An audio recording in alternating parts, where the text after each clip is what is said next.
Bilwane Mkocho. And then to his right, we have the national organizer, Comrade John Lela. At the end, we have the Treasurer General, who is Mr. Limba, Commander Limba, Mbiake.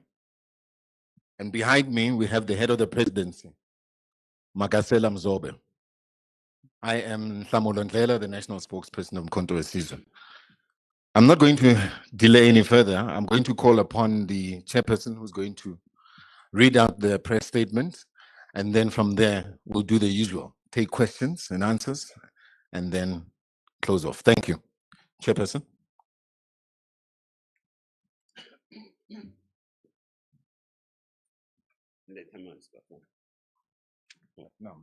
Okay, thanks. Yeah, thank you very much. Thank you very much, the program director, and good afternoon, ladies and gentlemen. I am to read out the statement on behalf of the national officials of Umkhonto weSizwe, the party. Following the executive meeting held on the 28th to the 29th of July 2025 in Durban, KwaZulu-Natal. The national officials also met with several stakeholders to consolidate the MK party's resolve to unite all progressive forces in South Africa. This statement emerges from a confluence of political, organizational, and geopolitical developments that have demanded clarification from the party's apex leadership. As the nation commemorates the Women's Month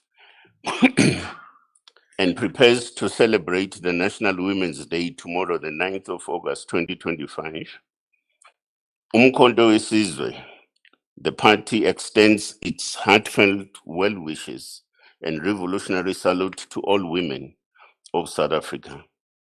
This month serves not only as a reminder of the courageous struggles of women who marched against apartheid injustice in 1956, but as a call to action to the continued fight against patriarchy, inequality, and socio-economic marginalization. The MK party recognizes that the true liberation of our country is incomplete without the full emancipation of women and children. In this regard, the MK Women's League has a historic and urgent duty to lead from the front to conscientize, organize, and mobilize women and society at large towards building a just, equal, and non-sexist South Africa. Through grassroots activism, policy advocacy, and bold political engagement, the MK Women's League must serve as a vanguard for structural transformation, ensuring that the voices of women are not just heard, but are central in shaping the destiny of our nation. We'll now reflect on the key highlights from the meeting of the national officials. The meeting reaffirmed the founding principle of MK, the party, the spear of the nation, as the guardian of African liberation, dignity, and sovereignty. The MK party recognizes that South Africa's struggle for total liberation is far from over. The chains of colonialism have merely changed form.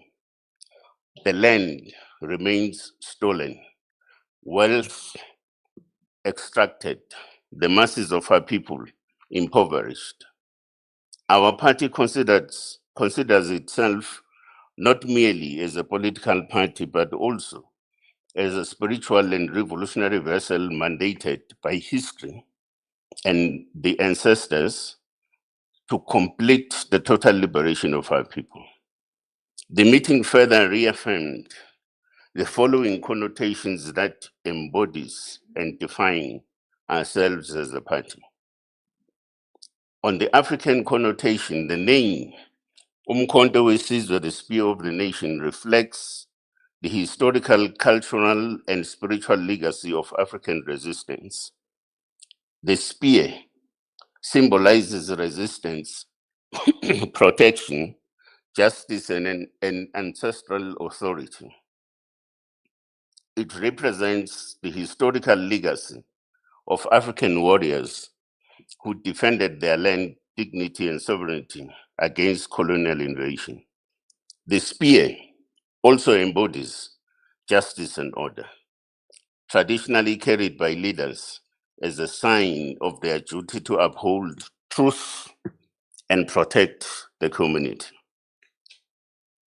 On the spiritual front, Umkhonto weSizwe is a divinely sanctioned movement. It channels the mandate of our ancestors and the unseen to liberate the Africans and Black people in general from spiritual death and moral decay. Its spiritual programs are designed to cleanse, unify, and reawaken African consciousness and cultural values. From a revolutionary perspective, Umkhonto weSizwe is a people's army turned political movement. It is a direct continuation of unfinished liberation. It stands for radical transformation, economic justice, land restitution, and dismantling colonial capitalist structures. To the colonizers, to the colonizer and his proxies, Umkhonto weSizwe is a threat to their imperial ambitions and imagined permanency.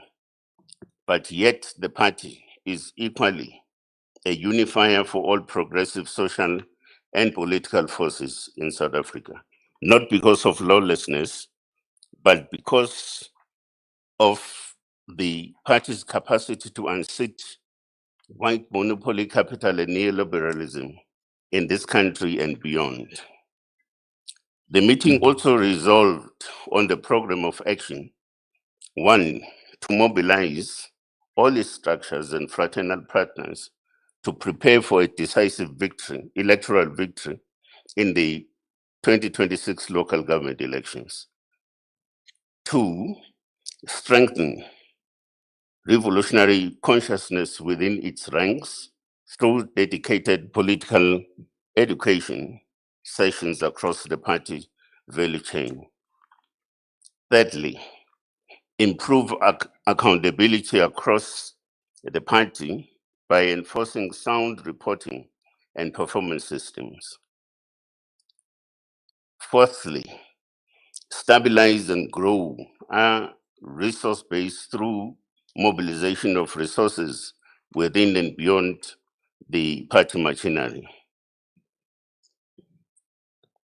Fifthly, we are to deepen organizational coordination and unity. The last point, the need to institute an iterative and continuous upstream and downstream strategic planning process within and between each leadership segment in the party. On the government of national unity, we would like to highlight the following failures of the so-called government of national unity. The first point is on the economic malaise and unemployment, a gateway to social death.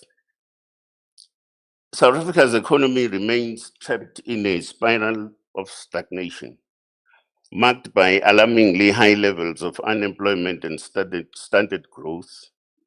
In the first quarter of 2025, the official unemployment rate soared to a devastating 32.9%, while youth unemployment, our future, remains entrenched at an unconscionable 46.1%.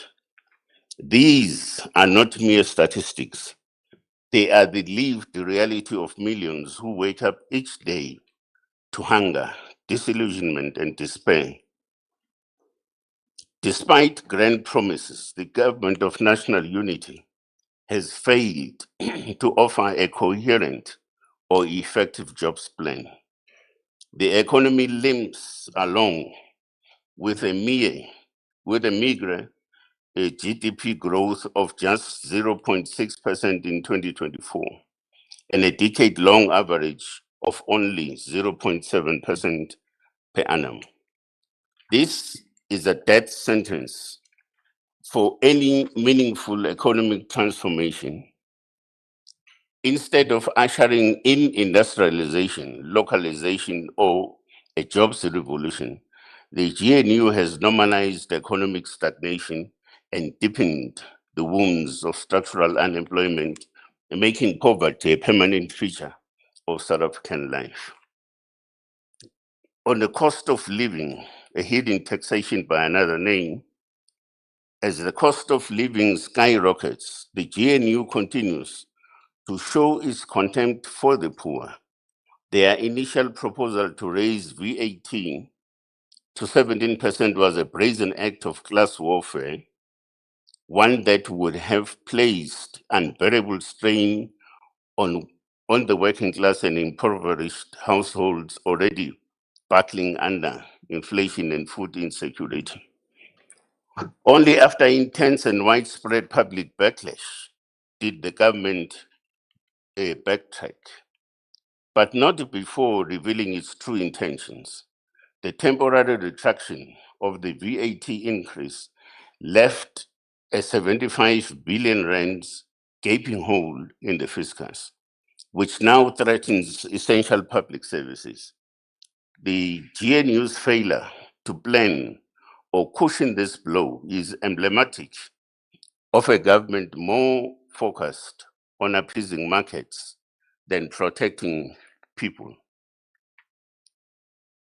In reality, this retreat does not signal a policy reversal, but rather a delay in applying more regressive fiscal measures. Taxation through stealth paid for by the poorest among us. On corruption, sabotage, and infrastructure decay, under the GNU, the cancer of corruption continues unabated. Far from eradicating state capture, the GNU merely recycles its actors and scripts. Cadre deployment remains a modus operandi, with local municipalities now functioning more like criminal syndicates than centers of service delivery. Basic infrastructure across the country is collapsing. Electricity blackouts remain a brutal reality, disrupting hospitals, schools, and the economy at large. Despite the GNU's legal wrangling with ESCOM's energy crisis, there is no tangible improvement in power reliability. The decay is so entrenched that Transnet's rail dysfunction now costs the country 1 billion rands daily, a staggering indictment of state mismanagement and infrastructure sabotage. While the GNU differs and quarrels and arteries of our economic lifeblood are being severed. On international blunders, isolation and job carnage, the MK party notes with deep concern the United States' decision to impose 30% tariffs on South African exports. This measure appears to be a punitive response to South Africa's principled positions on international justice, particularly our unwavering support for the Palestinian cause and our constitutional commitment to economic transformation. We view this action as an unjustified attempt to exert pressure on our sovereign democratic choices.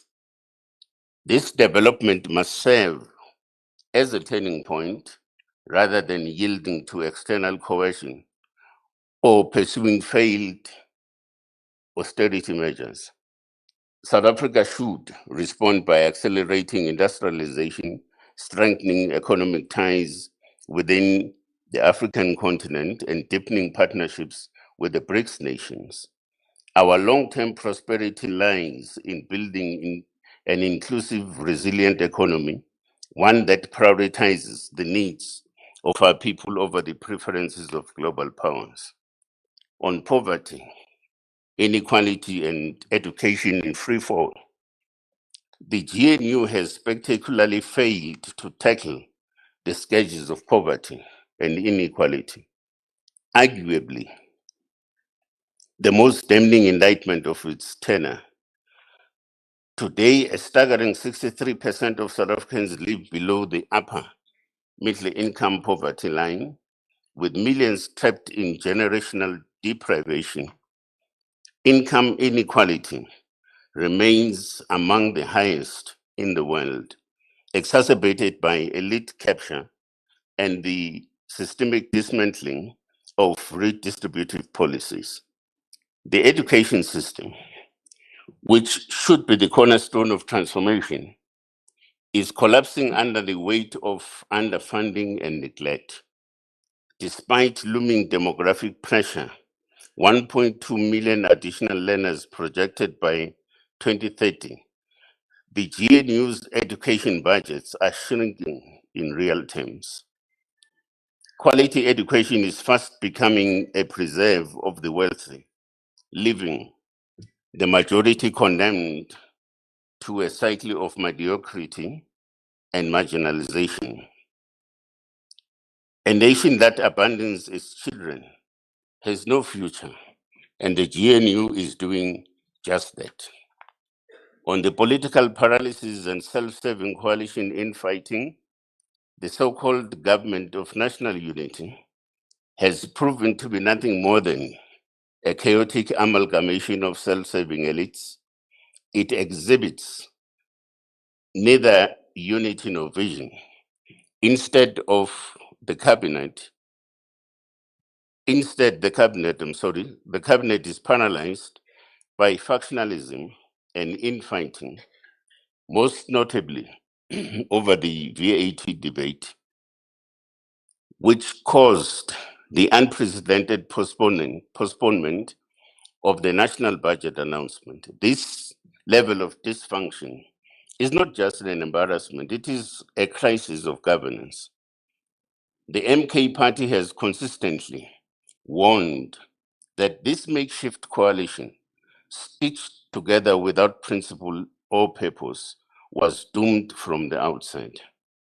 We are now witnessing the fruits of that unholy alliance, deadlock, division, and a government that governs in name only. The GNU is not a solution.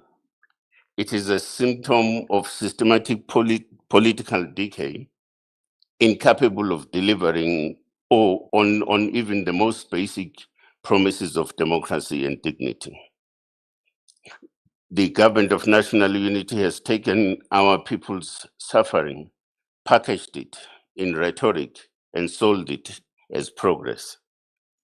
But this is not leadership. It is betrayal. We reject vanity-driven diplomacy, fiscal cruelty, systemic corruption, and infrastructure delay. The MK party exists to break these chains of despair, to restore dignity, and to build a South Africa that serves the many, not a patchwork coalition that enriches the few. The national officials, as the leadership of MK, met the leadership of the African Transformation Movement to consolidate our partnership towards the 2026 local government elections. Our parties have formed a joint task team to craft a comprehensive partnership model for approval by our respective highest decision-making structures. Our shared principles include: 1, the two parties agree that South Africa needs a new governance system that will focus on completing the liberation project based on principle of affirming African value systems and solidarity. Two, the primary aim of the partnership and other future extension of the membership of the partnership will be to attain a 2/3 majority to take over government and complete the revolution. Three, the primary motto of this partnership is Vota Sonke, we vote together, based on an understanding that things are not about individual parties, but about attaining a reasonable threshold necessary to effect total liberation of our people. Fourth point, the partnership will seek to fully restore the role of traditional leadership and inclusion of kingdoms in governance systems, elevate customary law, which is foundationally restorative against the Roman Dutch law, which is punitive in nature, and further elevate religious leaders that should also be involved in politics. We also had a meeting with the Congress of Traditional Leaders of South Africa, which was convened at a request by the traditional leaders belonging to Contralesa to meet with President Zuma to receive counsel and draw on his wisdom regarding critical challenges currently confronting the nation. Contralesa's delegation was led by its Deputy President Kgoshi Nyamalala Pilane and Secretary General His Royal Highness Zolani Mkiva.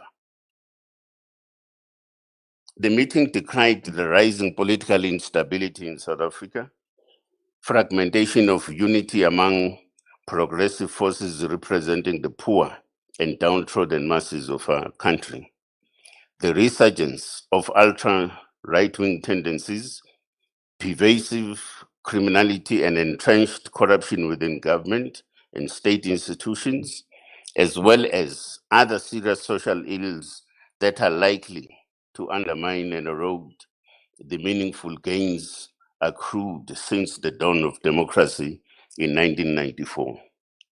Both organizations agreed that the liberation project is yet to be completed in South Africa, and further that the institution of traditional leadership has for the longest time been undermined and relegated to a spectator in the political governance domain. The meeting resolved to encourage all traditional leaders to take advantage of the 2026 local government elections to restore people-driven governance.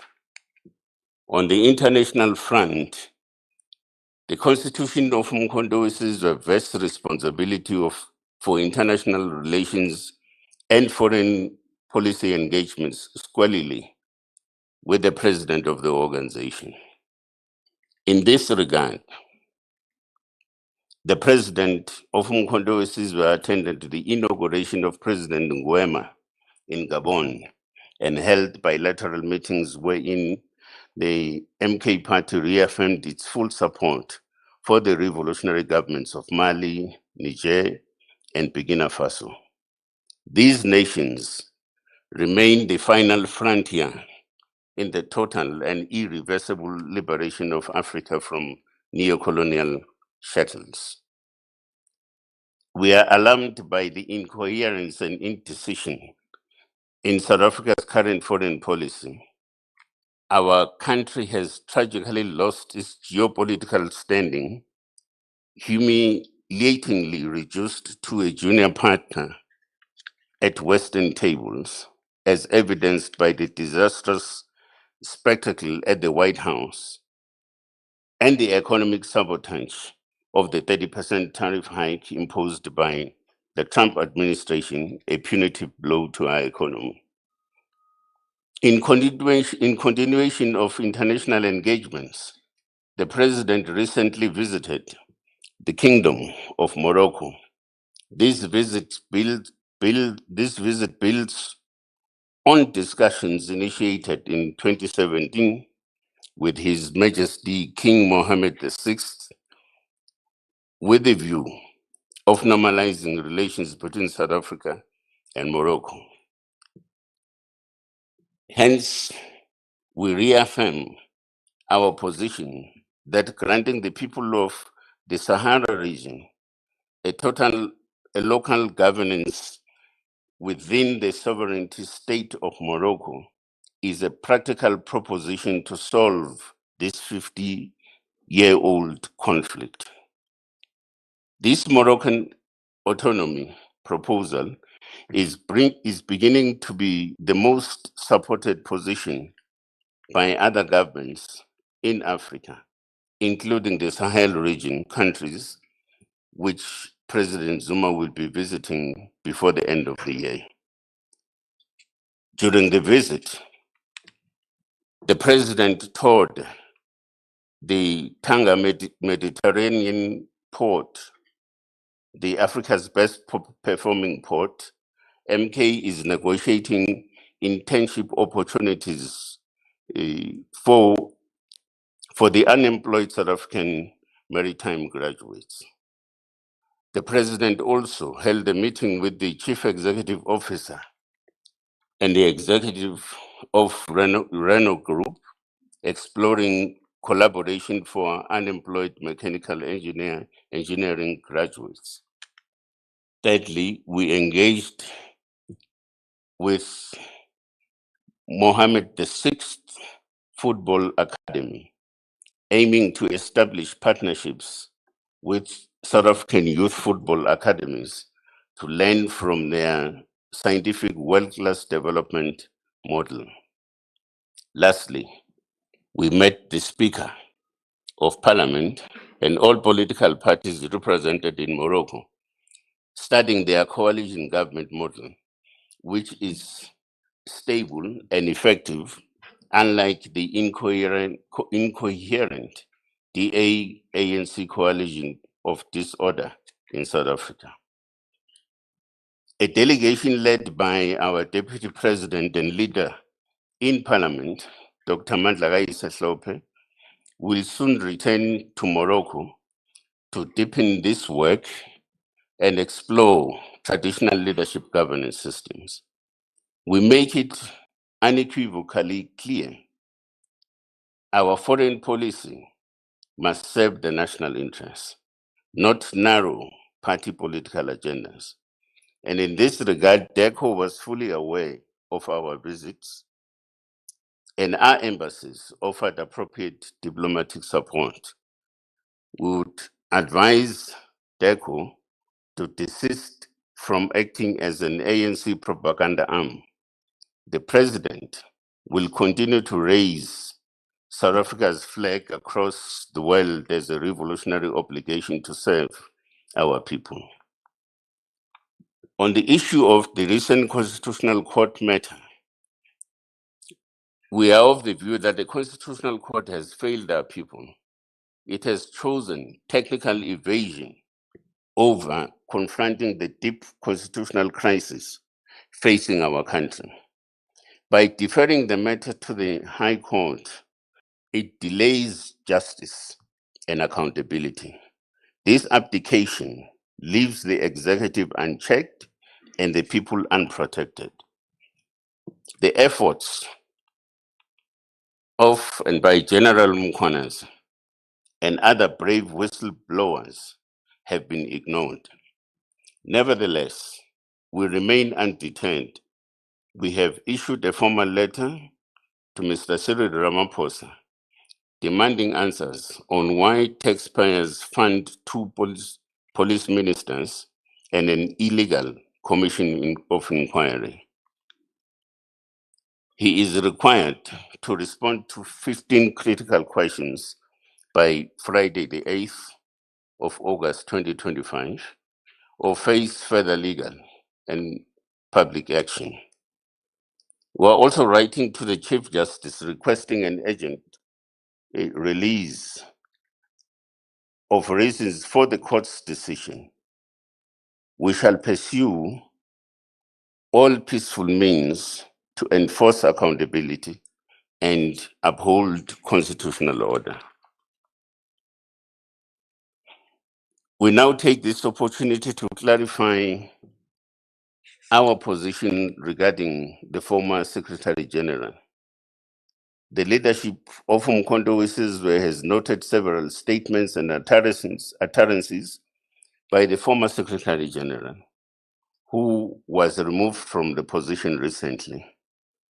The leadership of Umkhonto weSizwe had considered these utterances and actions and arrived at a conclusion that the former Secretary General had not only publicly defined himself or themselves outside the ranks and ideological line of the MK party, but also seriously violated the trust placed on them as a member of the party. In this regard, the decision has been taken to summarily terminate the membership of the former Secretary General, and a formal letter of expulsion was transmitted to him on the 15th of July 2025. Umkhonto weSizwe will not entertain any further exchanges on this particular matter. Lastly, on the MK party's path to power, the Umkhonto weSizwe as a party is a vessel of the final phase of our liberation struggle. We are marching towards power, not just to govern, but to liberate.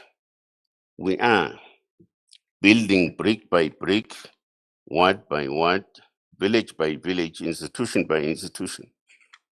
South Africans have increasingly affirmed our stance on the GNU, a Trojan horse of recolonization disguised as unity, funded by white monopoly capital and implemented by a coalition of regressive forces.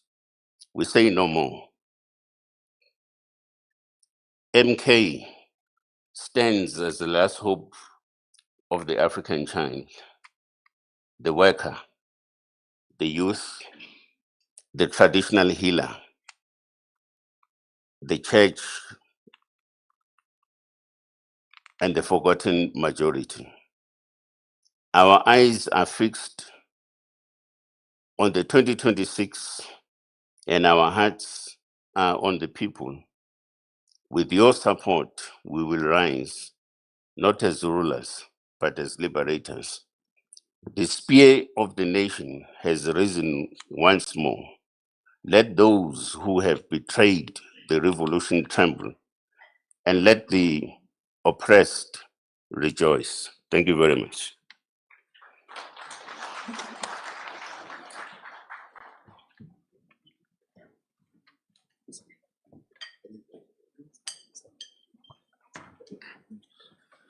Thank you, Chair, for a comprehensive media statement.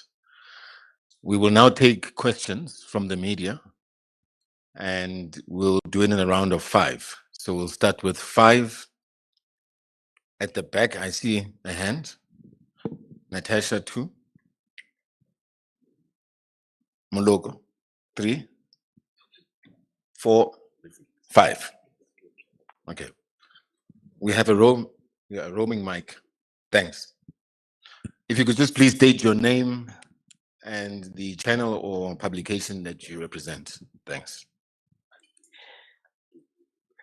Good afternoon. My name is Zoleka Kodashe from Newsroom Africa.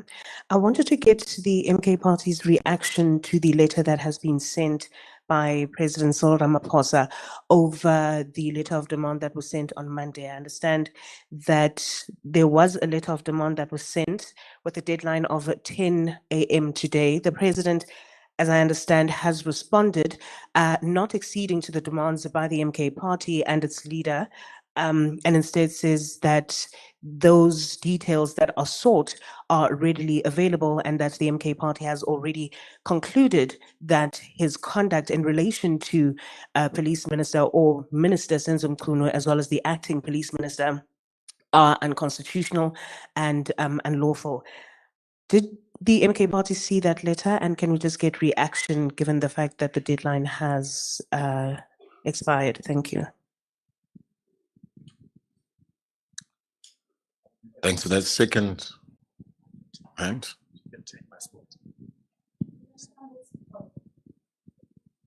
It's Natasha. Hi, thank you. Hi, it's Natasha Puri here from SABC News. I just have a couple of questions. In regards to the former Deputy Secretary General, I believe you all know, just moments before this briefing, there's a letter that was circulating that she has resigned as the Deputy Secretary General of the MK Party. Just your reaction on that, and do you perhaps fear that more members might actually jump ship, perhaps from the MK to Maibuye? You mentioned Floyd Shivambu, you've terminated his membership. But I'm just interested in knowing, former President Jacob Zuma, have you perhaps engaged him? Has he sought your audience at all? And then you mentioned in your statement the meeting with Contralesa, but there's a grouping also of traditional leaders that have said that they are cutting ties with the MK Party because they feel as if they are being used as political pawns. Has the MK Party actually reached out to them and spoken to them? And then you also mentioned the meeting that you had with the ATM, and you mentioned the Comprehensive Partnership Pact.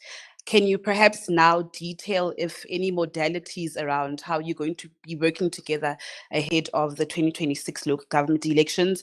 You've mentioned also in your statement your stance as the MK Party on the US tariffs, but now we know that the South African government, through President Cyril Ramaphosa, had said that all doors are still open for negotiations, right? Do you think, and are you confident as the official opposition that perhaps a deal would be made to actually reduce those 30% tariffs and to avert the bloodbaths of over 30,000 jobs? Thank you, and apologies for the many questions.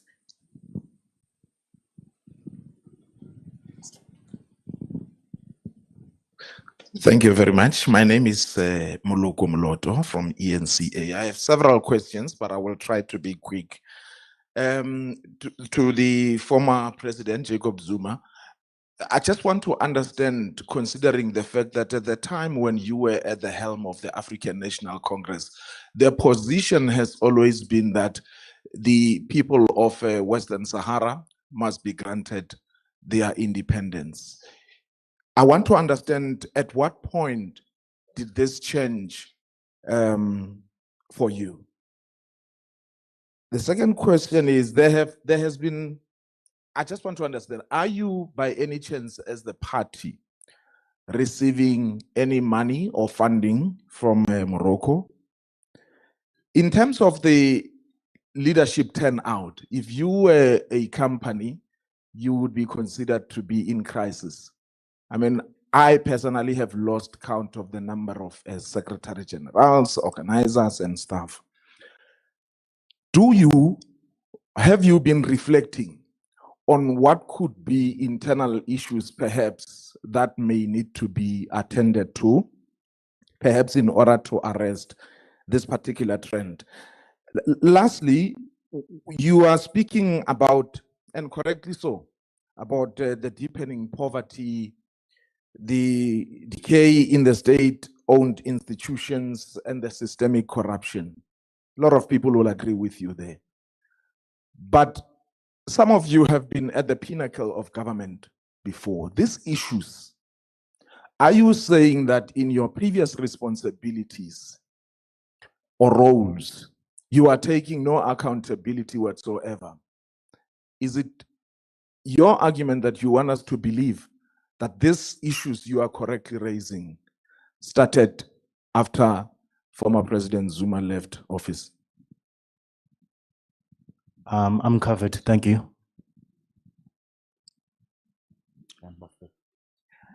The third hand. Yes. My name is Saeed. I'm asking this question on behalf of the Morocco TV channel, Media. My question is to President Zuma, is to what extent might your party's support for Morocco's sovereignty over Western Sahara is going to impact the broader political stances within your party and among other influential forces here in South Africa? So can you just repeat that? I didn't think we got it clearly. To what extent might your party support for Morocco's sovereignty over Western Sahara is going to impact the broader political stances within your party and among the other influential forces in South Africa?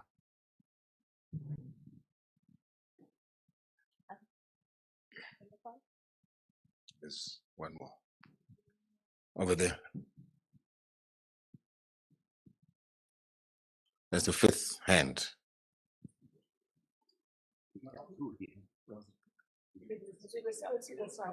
Are you covered? Okay. Thank you. Sure.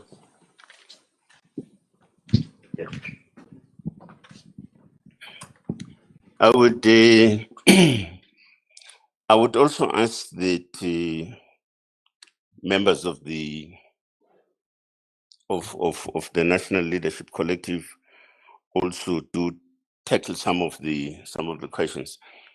I did not get your name, Cecilia. All right, Natasha. So ngaze ngamngulimi la kimi. Sasigis.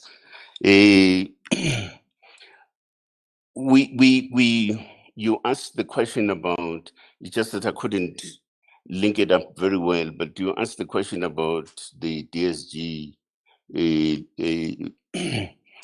departing. Is true. We have also seen that.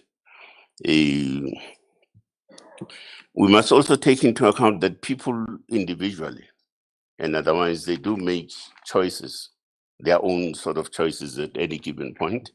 So we're okay with that.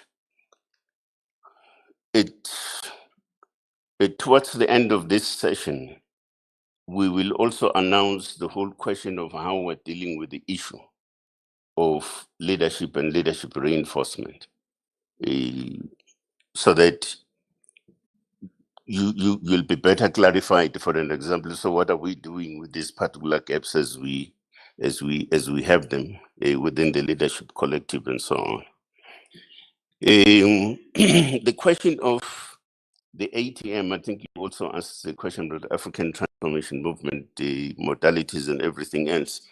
The starting point is that we have this joint working arrangement in the first instance, because they will also go much more into detail about operational issues and technical sort of details informing modalities, for instance, that the two parties would have to adopt in approaching local government elections and any other matter of national interest. As we had indicated, that they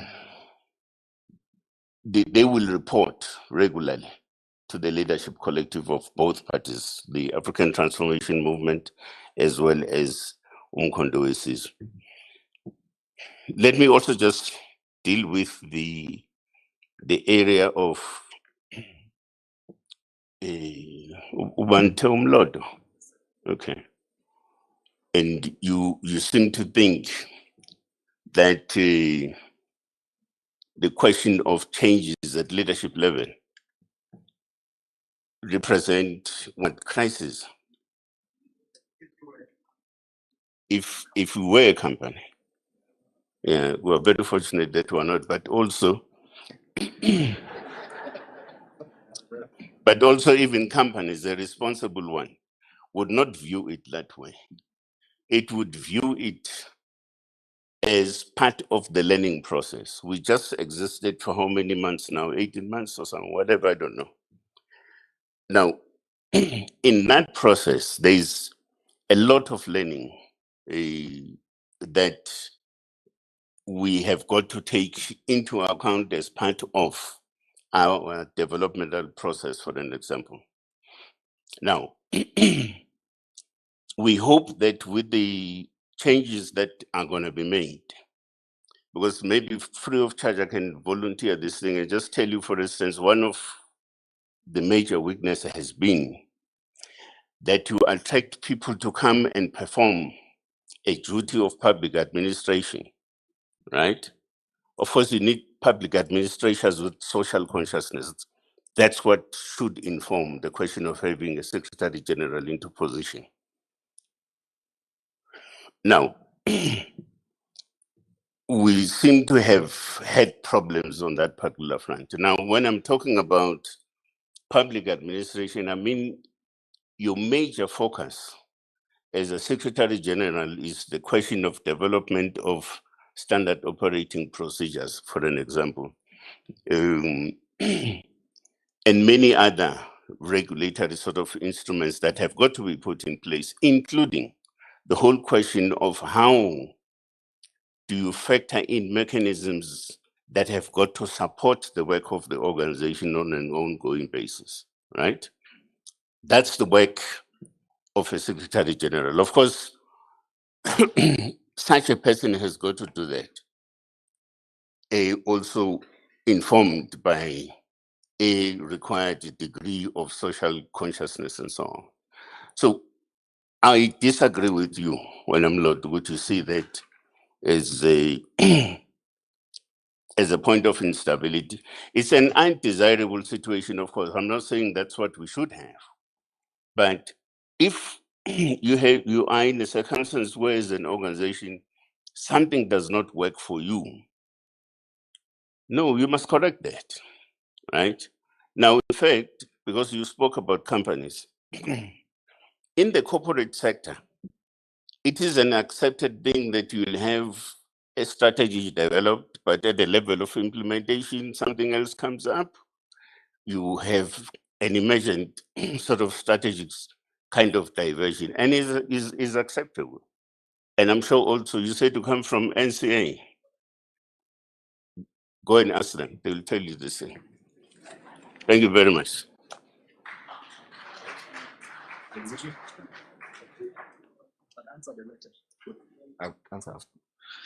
I'm going to call on the head of the presidency to respond on the questions regarding Morocco. The man himself.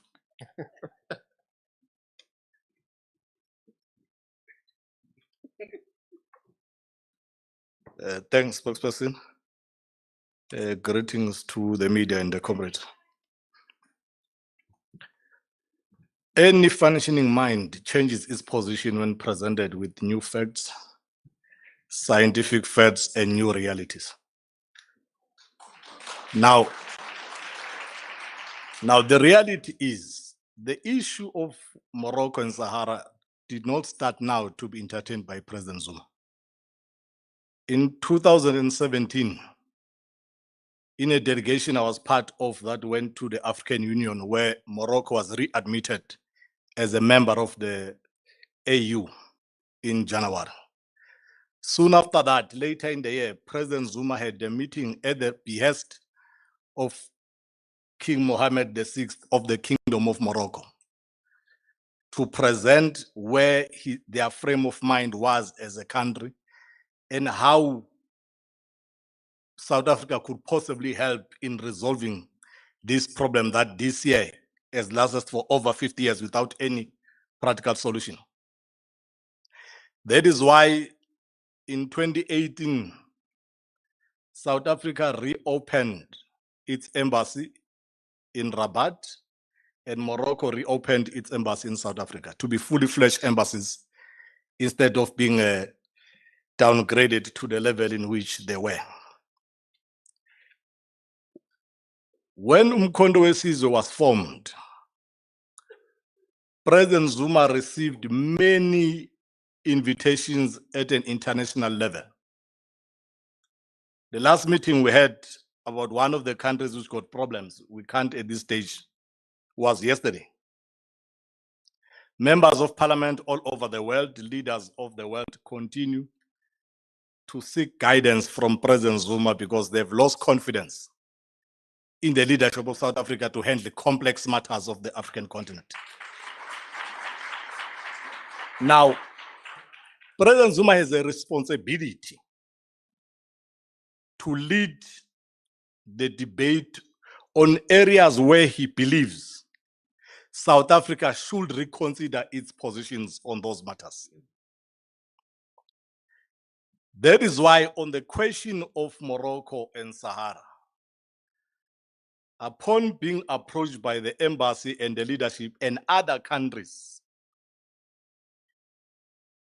and having considered all issues about the unification of Africa, that we can no longer afford to balkanize our continent into small and viable countries when we are confronted with arrogant USA and the West like this.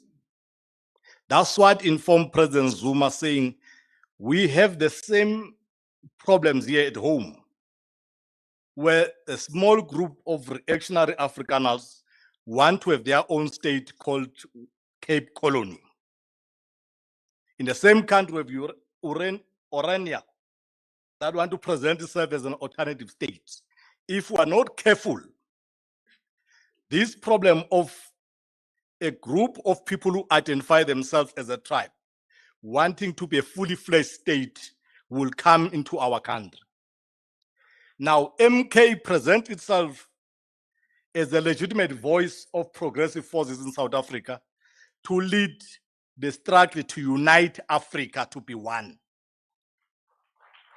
And we felt that this burning matter that has lasted for 50 years in the continent must be a starting point to say, yes, the people of Sahara have suffered for the longest time.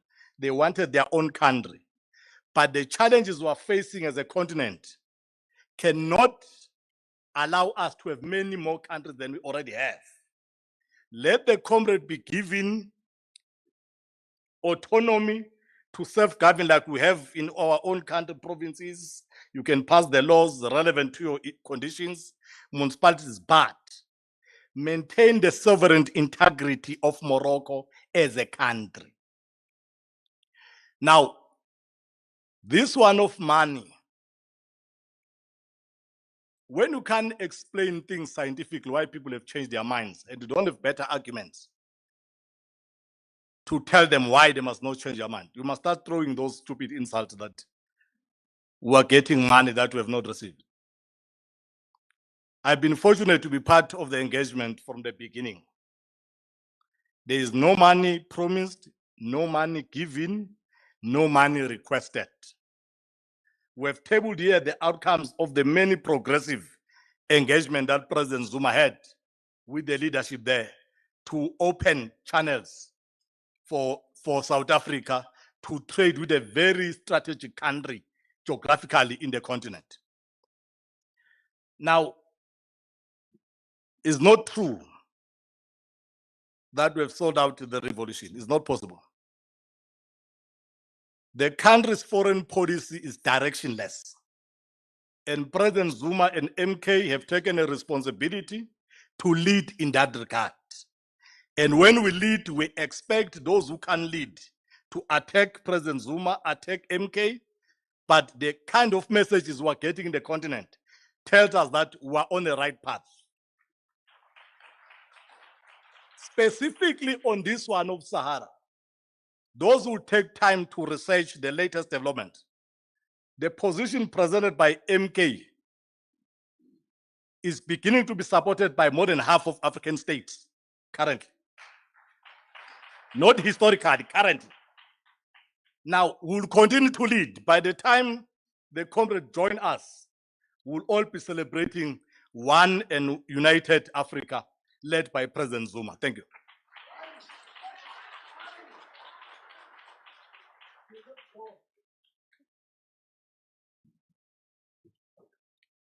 I will take the question on the response from Mr. Ramaphosa. Mr. Ramaphosa responded on time. And I think that's important. It demonstrates that he takes President Zuma seriously and Mkhonto Sizwe very seriously. He responded on time. But sadly, his response, he's running away again from answering the questions. Basic questions that we've raised with him.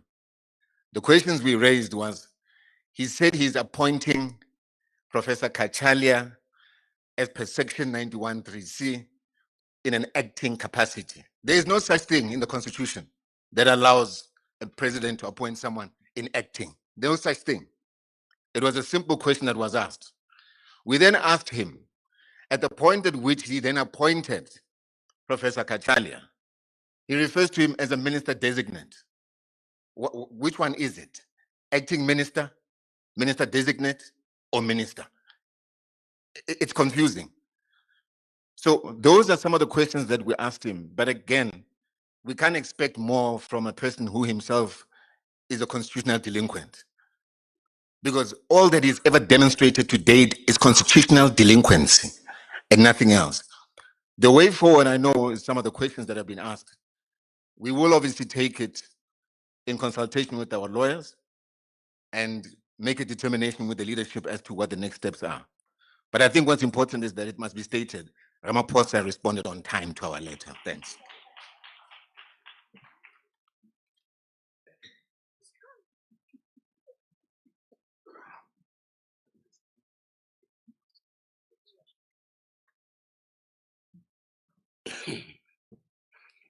No, thank you very much, Program Director, ladies and gentlemen. I need to deal with the one last part of the unless they still want to ask some questions.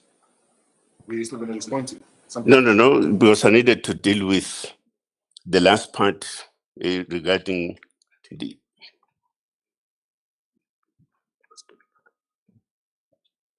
Yeah, okay. And I need to deal with the directive by the president that I must then announce the leadership collective.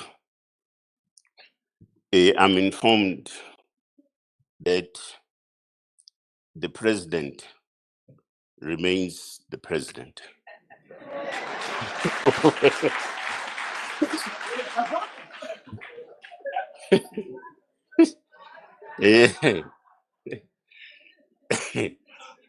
I don't know what the clapping is all about, but I was I'm starting my announcements, okay?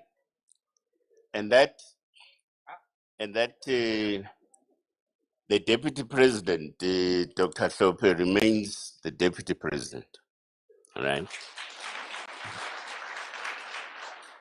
And that we have had some gaps in the leadership collective.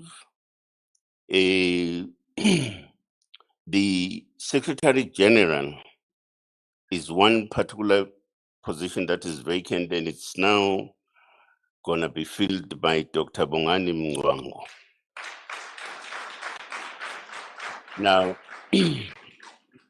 Dr. Bongani Mngwango has a 35-year executive experience. He's a former chief executive officer at Sanlam Healthcare, a former chief executive officer at Netcare 911. He was also chair of, maybe still is, I don't know, of the Kwabe Traditional Council. So he must then come to this end.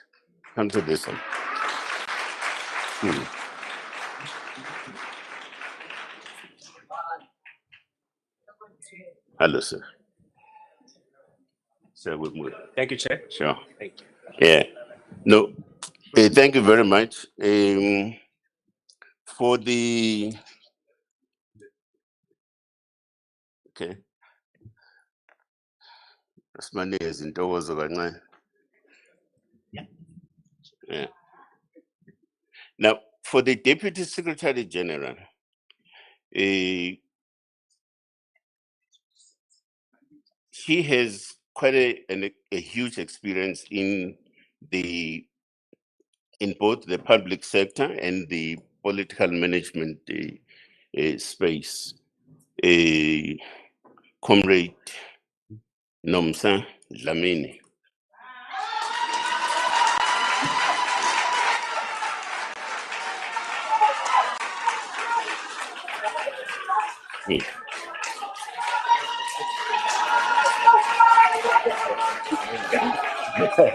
Thank you. Okay. Yeah. Now,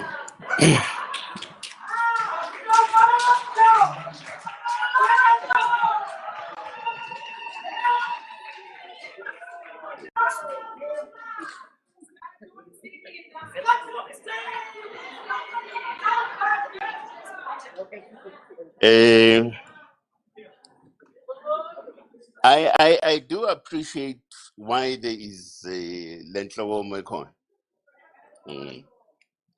You know, she's gonna make a contribution in improving the public face of this table. Okay.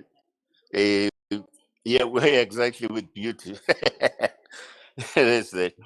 Now, one other change, comrades, that's being effected is that the current national organizer is moved over to a portfolio to manage and coordinate policy coordination, Comrade John Lela.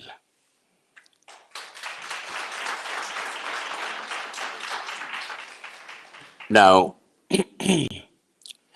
and therefore that leaves the area of national organizing vacant.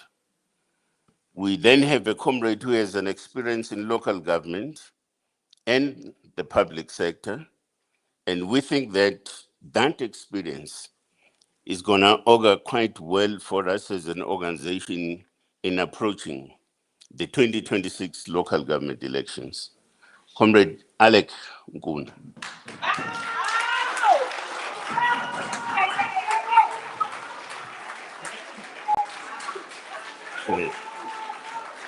Welcome, Comrade Alec. Oh, thank you very much.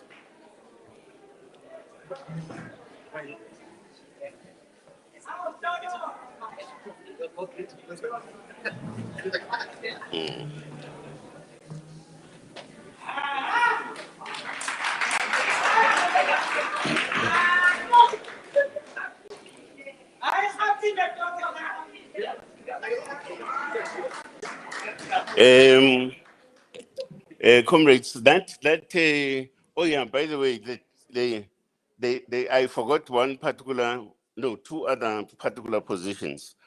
The deputy chair remains deputy chair. All right. Comrade Import.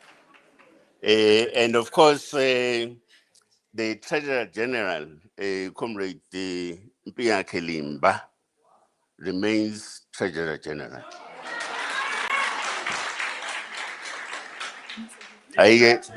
I'm still going to ask the president about the national chair.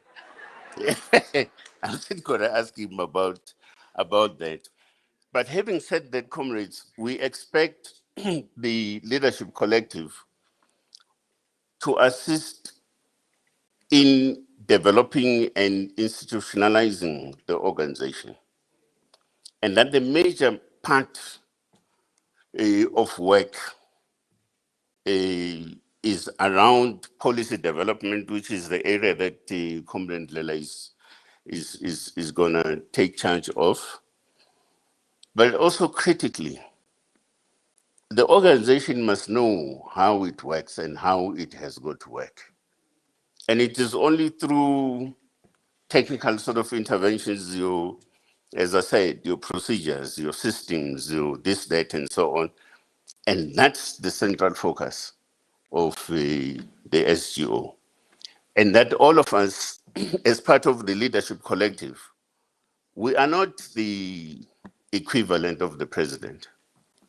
We are there to reinforce and bolster the public image of Umkhonto weSizwe, and that image rests with the president of the party.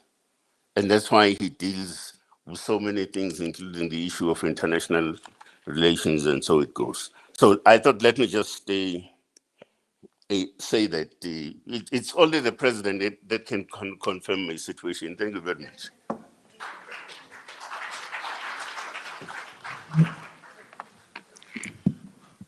Amandla, congratulations to the new leadership.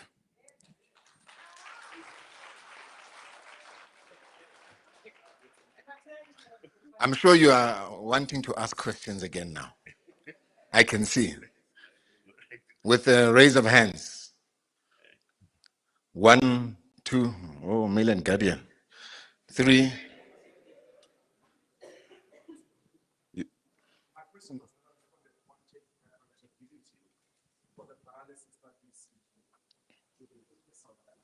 Oh, your question on paralysis. Paralysis analysis is the problem. You're the third? Okay. The first question. Is there someone at the back? The fourth one. Thank you. I'm Khawelo Magolego from UFM.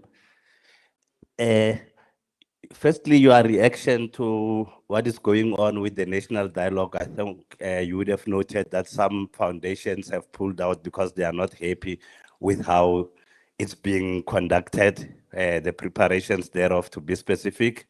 And also your detailed response to what is happening with that Russian vessel that is stuck in Cape Town. Apparently, the personnel there does not have a passports, therefore they were not allowed to disembark.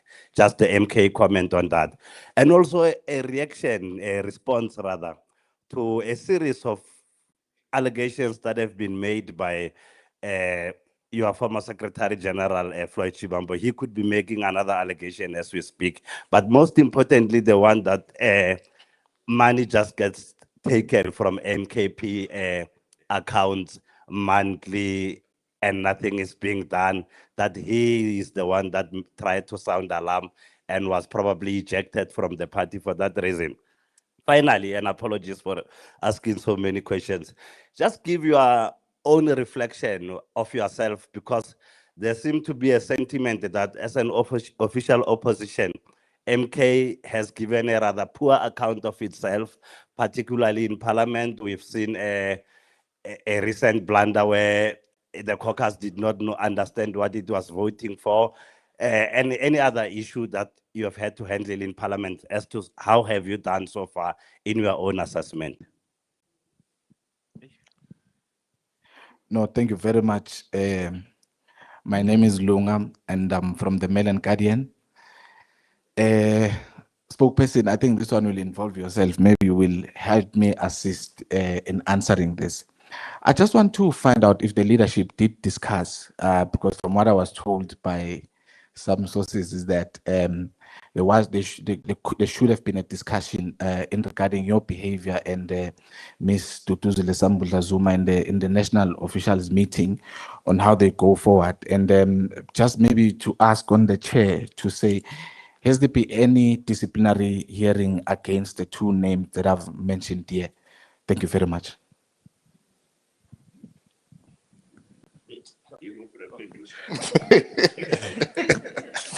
There's another question. That one. Chair, there's still another question. Another 2. Okay, mine, it's only 2 questions. My name is Diseto from PEM News. The first one is the use of South African flag during Mr. Jacob Zuma's visit in Morocco drew so much attention. Even the Department of International Relations and Cooperation, on behalf of the government of the Republic of South Africa, strongly protested the use of South African national symbols. But it constitutes an abuse of existing protocol and decorum and undermines official bilateral relations between the Republic of South Africa and the Kingdom of Morocco. So my question is that, was it a mistake that the flag was on display, or the president knew, or the former president knew what he was doing by displaying the flag of South Africa?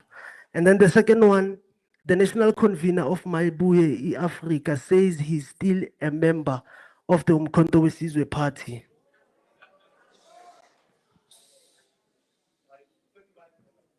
So I believe if it was just an ordinary member, you could have dealt with the situation rapidly. Is he still a member or not? Oh, okay, no, it's fine.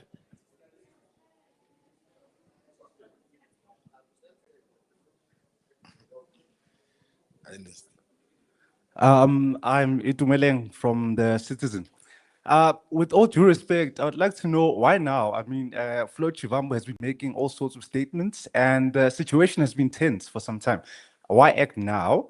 And on the Morocco issue, it looks like the South African government does not have an issue on MK policy, but the issue is the flag. Will the MKP continue to raise that South African flag, or you think you'll stop? Thank you.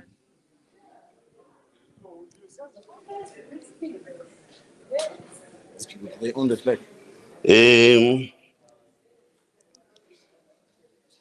said you're from the Citizen, say? Okay, I'm sorry I can't see you because Bamile, the camera, yeah. We asked comrades. No, sorry, you're not comrades. I forgot. The flag belongs to us. Now, I don't know where this story comes from that the flag belongs to government. No, it doesn't. The state is us, right? So next time around, when we talk about this bomb, Bani, my peace, yeah, but my peace, my bigger, my fisa, sorry, yeah. Okay, no, sorry, won't call them put. When I'm next time you'll find me carrying a flag in my car. Are you going to have a problem with it? Dispute that and say, why am I having my country's flag in my car? We're born a little. Yeah, says for my line, it's right. Now, there's the question from, I can't remember who it was, about money being stolen or siphoned. Was it Melengadi? But the question is this. The meeting of national officials sits every second week. So what does it tell you? It tells you that we sit 2 times a month. I think that's what it says. Then you have a chief executive officer in the form of somebody that we call a secretary general. Sits for months in the position and does not report to this collective, this leadership, to then say, hey, there's money that is disappearing every month to the tune of about, I think he branded something like 7 million a month, right? Now, and this is exactly, it is at the center of leadership responsibility and administrative responsibility, this point that I'm raising, right? Okay, suppose we were too ugly for him to report this thing, this stealing, right? And maybe intimidating or something. So why not report a crime with the police? Because this is stealing. We're talking about stealing here, right? So how come we are not reporting this theft with law enforcement agencies to then say there's money that is being stolen by somebody in MK, and so on and so it goes. And you're not doing that. Now, anybody, including our new SG here, once you're a Secretary General, you also bear something called the fiducial responsibility, which means, amongst other things, all these other matters of financial management, they also are within your purview and you need to report on a regular basis on them, right? You carry policy responsibility when it comes to that. So for me, and I think for us actually, it's quite strange that this thing gets said after some months. It must have been taking place or something, but it's not reported to us, it's not reported and registered with the police. So something is wrong at that particular level. But also the Treasurer General will also shed some light on this, because we have just, if I'm not mistaken, we've just gone through an audit. We've just gone through an audit and we're still attending to some few outstanding issues from an auditing point of view. And I keep on asking him, where's the 7 million? TG, Muplo 7 million. And it doesn't come up, all right? So how come you have this audit outcome, which is conducted quite elaboratively right across the organization, but it doesn't pick up the stealing? Now, Lama auditors, ukuthi kanti enze njalo akakwazi ukuyibona le nto, kusho ukuthi ungadinga-ke sihlukane now in a way, because at the center of auditing it's also finding out mishaps and everything else about issues of finance and financial management. So for me, that's an anomaly, but perhaps I will still be further educated about this thing. Somebody said something about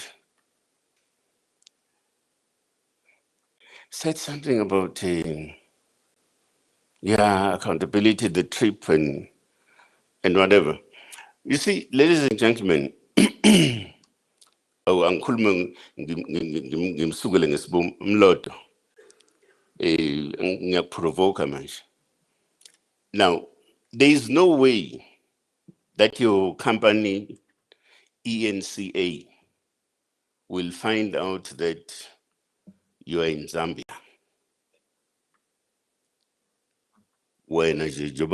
without the knowledge of your immediate supervisor, your top executive management structure.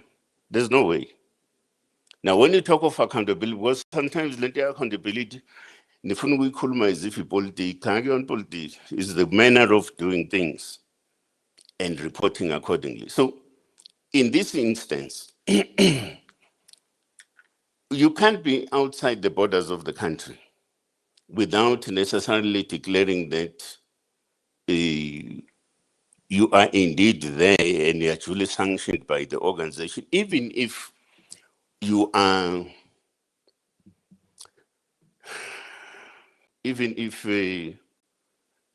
what do you call this thing? You want a jowl or something. We keep healing, even if that is the case, you still have a duty to report to a structure that you belong to, that between this day and that day, I will not be around the country, I'll be outside, right? So, and that's the issue about accountability. Now, you are saying, for those of us that were in government, and for the things that did not work out there at policy level, policy implementation level, and so on, we are not taking accountability. We're not taking accountability about that. We have never said that we are not taking accountability. And part of the reason why we are moving in the manner in which we do It's because we've seen things, we've experienced them. So we know what works and what doesn't work, right?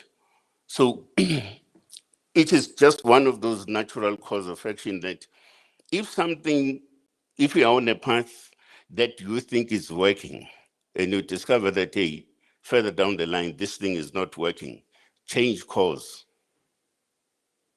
So, so when you can't stand here, when I'm lot, and say, because we're viewing the current policy framework in a different way now than the time when we were there. So it means we're not taking accountability. I think you're probably misreading this thing, the way I see it. But nevertheless, and I'm sure we are now convinced that we are not what you think we are. The question of the NDC, perhaps somebody will, TG, I would ask you to come in also on the question of just the financials as things stand, particularly because nakho phela kuthiwa seba le mali. Now, if somebody tells me that the national disciplinary process had taken place, and that report is forthcoming to this particular collective of the leadership. So, as and when we are ready to make an announcement with regards to that, we'll certainly do that. But at this stage, the process is underway and there's a report that is forthcoming towards the national leadership. Comrade TJ, please do come across.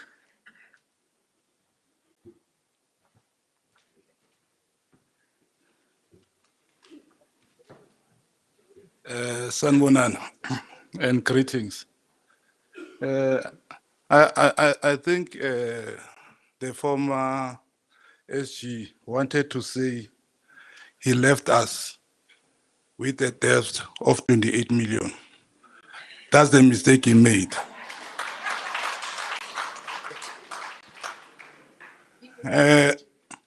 From where we are sitting, comrades and colleagues, in terms of finance, we appointed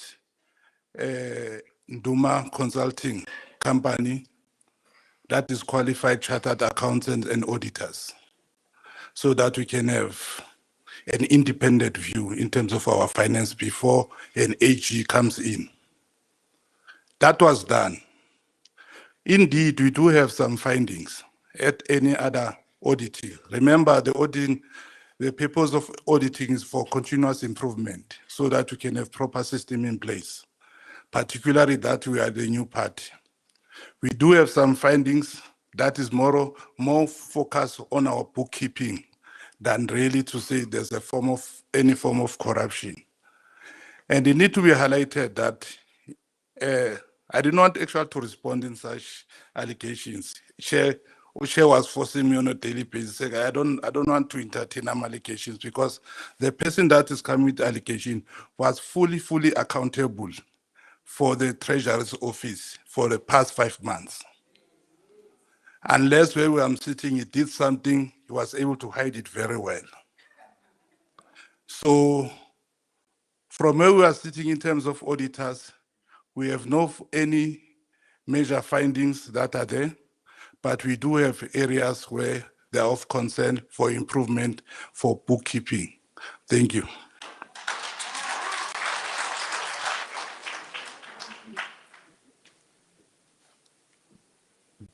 I think that about closes it, unless if there's anything else, because we respond to everything. We're always ready.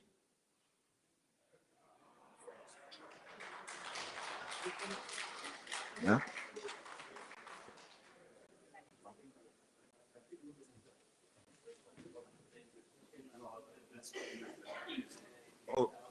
The head of presidency was reminding me on the issue of the flag. I think let him, I'd want him to respond because this misconception about the flag and how it was, I mean, from the last time I checked, President Zuma didn't carry a flag in his bag when he flew to Morocco.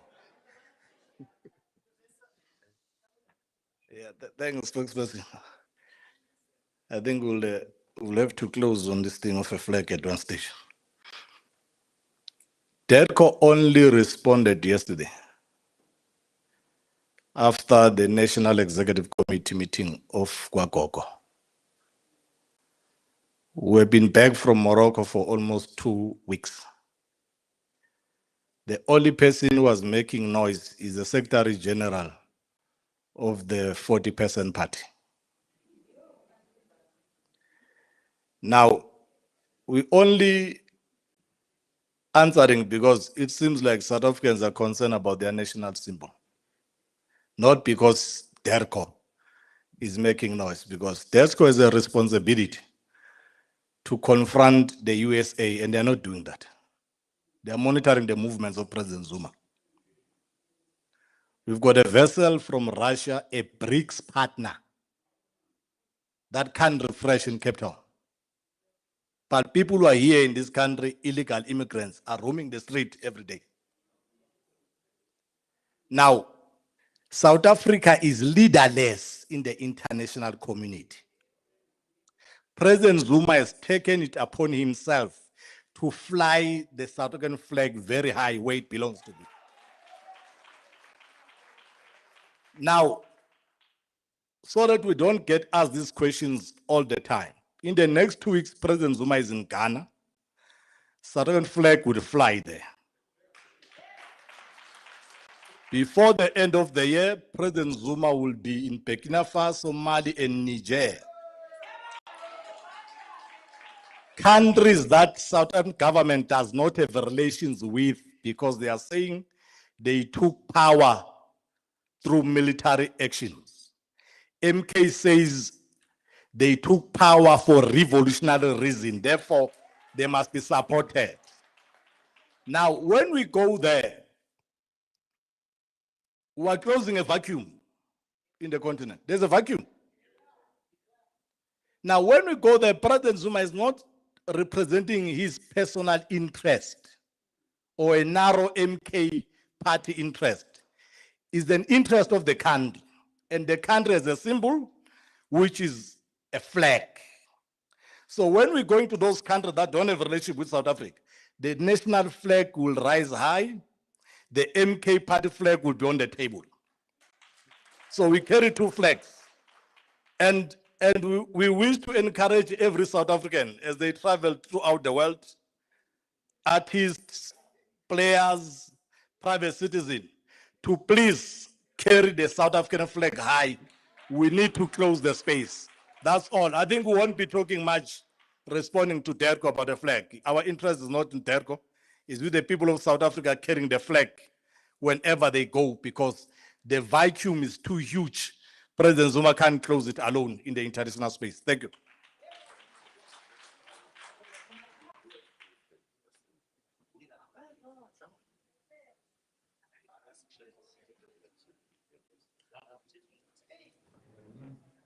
I'm going to call upon President Zuma to say a couple of words. If you will stand as members, please.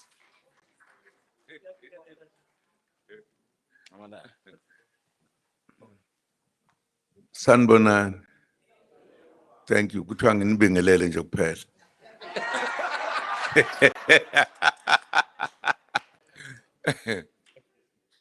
No. Ngiyanibingelela bandla, siyajabula ukuthi sibonanile.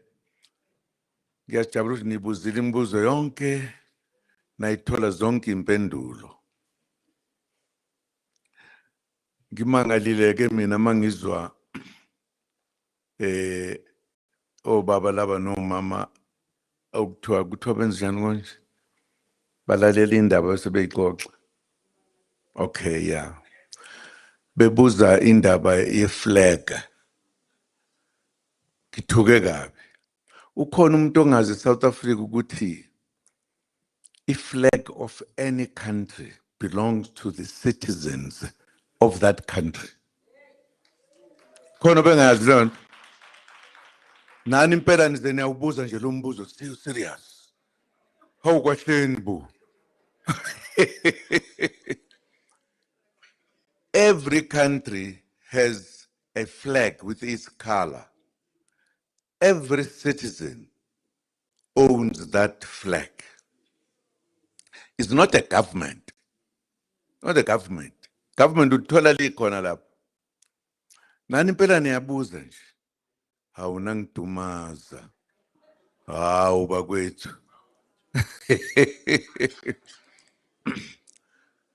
In any way, thank you very much for coming. We thought in our meeting, kufanele sibe nalesikhathi nje ke sithi ukuxoxa. Nanibuze, nathi siphendule, njalo njalo. Kumnandi ke ukuba nani. Inkinga nje ukuthi sengathi nina ngesinye isikhathi manibuza imibuzo, ngiye ngize ngibone hawu ukuthi bahlala la eSouth Africa. Abayiboni ukuthi iyashintsha eSouth Africa. Ayishintshi bakwethu. Nithuleleni nini. Nithuleleni ayishintshi. Awusho yini ngashintshi. Ake ngibuze wena ke manje. Yini ngashintshi. Khuluma. Nange seyifihla. Banda siyabonga. Okwambe ukubonga nje siyabonga ukuthi sibe kanye nani namhlanje. Sophinda sibe kanye nani njalo nje. Nazi kahle ukuthi iSouth Africa iyashintsha. Ungakuboni lokho okwakhe. Uyosala ngapha komfula thina sesingaphesheya. Akunjalo? Yeah. Ngiyajabula ke futhi ukuthi nazi insizwa nentombi abashasha. Abashasha. Yazi ukuthiwa hayi lo xosha abantu njalo nje. Akuzeli uzodlala thina la. Umudlala sidlala thina. Sithatha iSouth Africa. Ingakho nje singeke size elokuzeni econference. Ene imali zabelungu. Ezithi votela lowa ngeke. Masihlangana uzwa kuthiwa sihlangene manje. Kobe ngiyena lento kade ngisho. Kuyobe kuyithi sihlangene sizothi how are we taking our party forward? Bese silungisa lokho nje. Uma ungezwe emadlebeni soda awugudlukeke wena. Asinandaba. Sikusho futhi lokho futhi nenhlanhla ngoba bangikhuza. Ngabe sengixosha abantu abaningi ngabe. Ngakhuzwa lezi labaholi laba bathi awume kancane solungisa.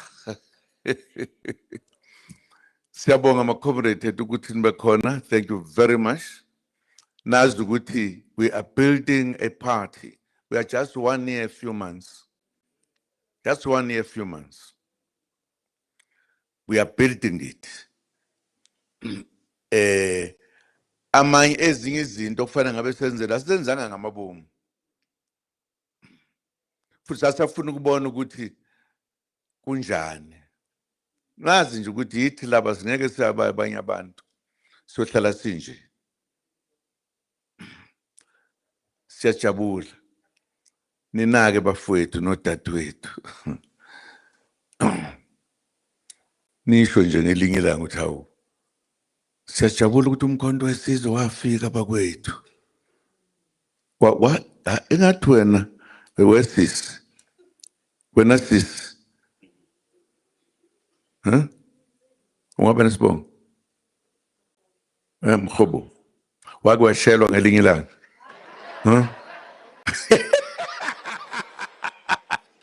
Thank you very much bakwethu. Siyabonga.